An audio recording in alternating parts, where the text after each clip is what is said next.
Hey, what's up, everyone? Welcome back to the channel. If you're new here, we talk about money, careers, and making smart decisions with your future. Today's topic is one of the biggest financial decisions most people make before they even have a real income: college. Now, I know what you're thinking. Is college actually worth it? And look, it's a fair question. Tuition prices are out of control. Student debt just crossed $1.6 trillion in the US, and you've probably seen at least one person with a degree working a job that didn't require one.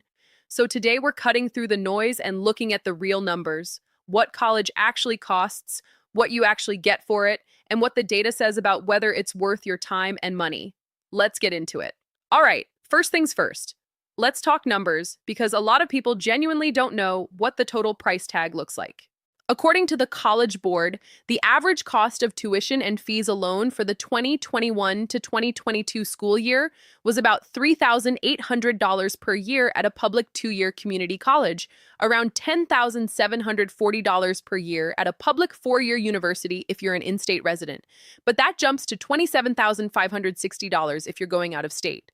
And at a private four-year college, you're looking at $38,070 per year. Now, here's where it really stings. Those numbers are just tuition. Once you factor in room, board, textbooks, and supplies, you're adding anywhere from $10,000 to $18,000 more every single year. So if you do the full math for a private four-year school, we're talking close to $50,000 a year, which is over $200,000 for a degree.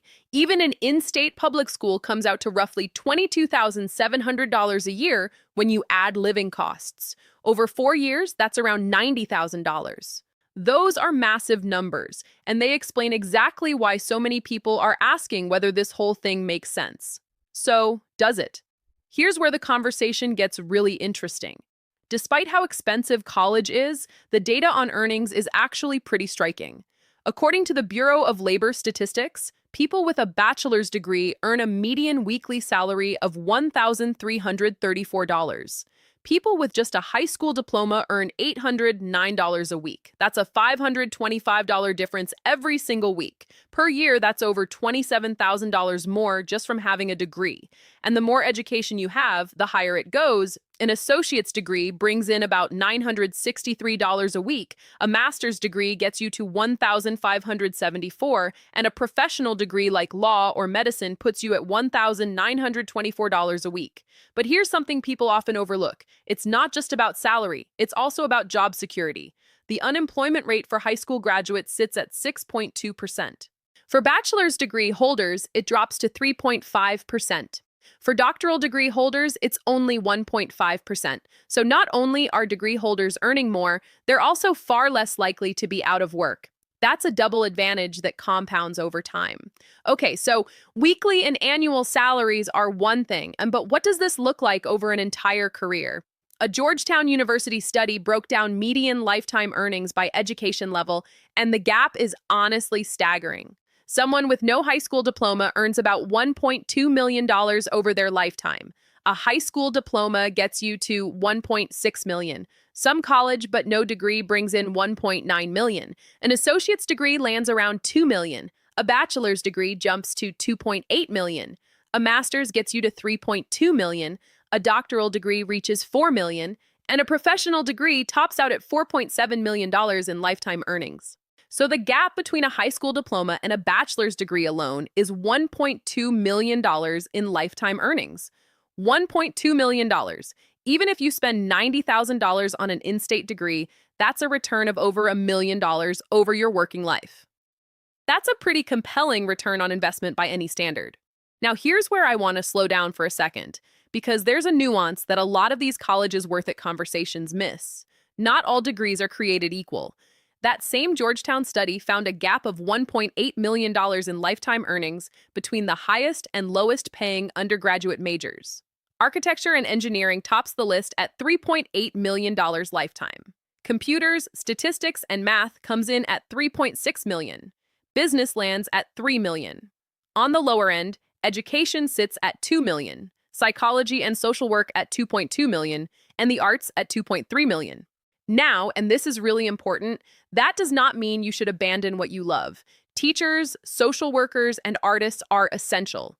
Society genuinely needs them. But if you're going to spend $200,000 on a private degree in a lower earning field, you need to go in with your eyes open. Make sure the math works. Look at scholarships. Consider a public school. Ask whether the same career path might be reachable through a more affordable route. The smartest move isn't always chasing the highest paying major, it's matching your passion with a financial strategy that doesn't bury you in debt. All right, so I've been making a pretty strong case for college. But let me be real with you for a second, because the data doesn't tell the full story. About 16% of high school graduates earn more than half of all bachelor's degree holders. That's not nothing. Skilled trades, entrepreneurship, and tech are three paths where plenty of people are doing extremely well without a four-year degree. And here's the thing, the field you work in, the city you live in, the company you join, and honestly, just how hard you work and who you know, all of these factors play huge roles in your earnings. A degree is not a guarantee, it's a tool.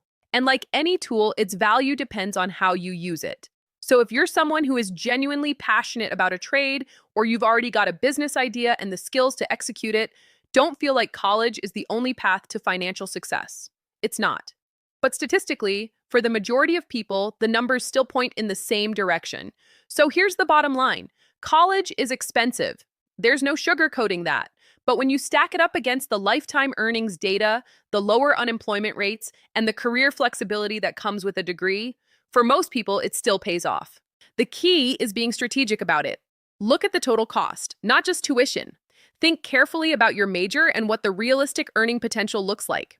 Explore community college, in-state schools, and scholarships before committing to a $200,000 private school price tag. And if college isn't the right fit for you, own that decision and build a deliberate plan around it. Your future is going to be shaped by a lot of choices, but few will have a bigger financial impact than this one. So take your time, look at the data, and make the decision that's right for your situation. If you found this helpful, drop a like and subscribe. And let me know in the comments, are you pro-college or do you think the system is broken? I genuinely want to hear your take. All right, I'll see you in the next one.